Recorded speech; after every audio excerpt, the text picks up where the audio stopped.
সরকারি তিতুমির কলেজকে বিশ্ববিদ্যালয় ঘোষণার দাবিতে চলমান আন্দোলন 7 দিনের জন্য স্থগিত করেছেন শিক্ষার্থীরা।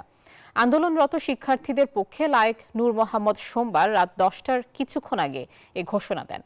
ঠিক এর আগে মহাখালী রেল ক্রসিং এলাকায় যান শিক্ষা মন্ত্রণালয়ের যুগ্ম সচিব মোহাম্মদ নুরুজ্জামান। তিনি আন্দোলনকারী শিক্ষার্থীদের সঙ্গে কথা বলেন। বিশ্ববিদ্যালয়ের স্বীকৃতির দাবি বাস্তবায়নে শিক্ষার্থীদের নির্বাচিত সরকার পর্যন্ত অপেক্ষা করতে বলেন। এর আগে মন্ত্রণালয়ের প্রতিনিধি, কলেজ কর্তৃপক্ষ ও শিক্ষার্থী প্রতিনিধিদের নিয়ে বৈঠকে একটি কমিটি গঠনের সিদ্ধান্ত হয়। ওই কমিটি কলেজের 2024-25 শিক্ষাবর্ষের ভর্তি কার্যক্রম পরিচালনা করবে। এরপর শিক্ষার্থীরা মহাখালী রেল ক্রসিং ছেড়ে ক্যাম্পাসের দিকে রওনা দেন। তাতে মহাখালী রেল ক্রসিং থেকে জাহাঙ্গীর গেটগামী সড়কে যান চলাচল স্বাভাবিক হতে শুরু করে। প্রায় 7 ঘণ্টা পর ট্রেন চলাচল শুরুর পরিস্থিতি তৈরি হয়। শিক্ষা মন্ত্রণালয়ের পক্ষ থেকে শিক্ষার্থীদের সুযোগ সুবিধা বৃদ্ধির আশ্বাস দেওয়া হলেও প্রতিষ্ঠানটিকে বিশ্ববিদ্যালয়ে রূপান্তরের কোনো সুস্পষ্ট আশ্বাস দেওয়া হয়নি।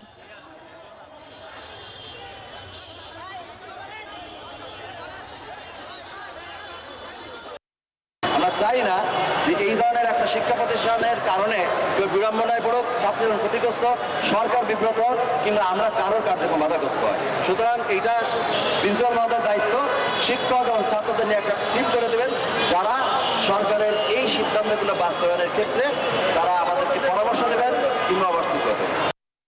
সরকারি তিতুমির কলেজকে বিশ্ববিদ্যালয়ে রূপান্তরের দাবিতে রেলপথ অবরোধের দীর্ঘ 6 ঘণ্টা পর ঢাকা-টঙ্গী-ঢাকা সেকশনে শুরু হয়েছে ট্রেন চলাচল। দর্শককে নিয়ে বিস্তারিত জানাতে গাজীপুর থেকে যুক্ত হচ্ছেন সহকর্মী জাহাঙ্গীর আলম।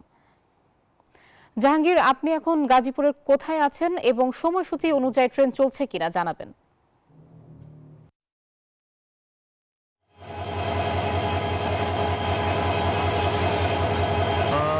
কাজী আয়েশা, আমি এখন রয়েছি গাজীপুরের জয়দেবপুর রেলওয়ে জংশনের। এই রেলওয়ে জংশন আমি যদি একটু জানিয়ে রাখি যে গতকাল কিন্তু যে সাধারণ যে যাত্রী রয়েছে এই পথে চলাচলকারী যারা ছিল তারা কিন্তু আসলে চরম ভোগান্তিতে পড়েছে। এরপর দীর্ঘ 6 ঘন্টা পর রেল স্বাভাবিক হওয়ার পর আজ সকালে কিন্তু ঢাকা থেকে একটি তুরাগ ট্রেন ছেড়ে এসেছে। সেই ট্রেনটি কিন্তু আবার পুনরায় ঢাকার দিকেও যাবে কিছুক্ষণের মধ্যে, আমরা যেটা জানতে পেরেছি। এবং আমি যদি আরেকটু দেখাই যে ঢাকা থেকে কিন্তু উত্তরবঙ্গগামী আরেকটি ট্রেন কিন্তু ছেড়ে এসে সেটি কিন্তু এই মুহূর্তে কিন্তু যাচ্ছে।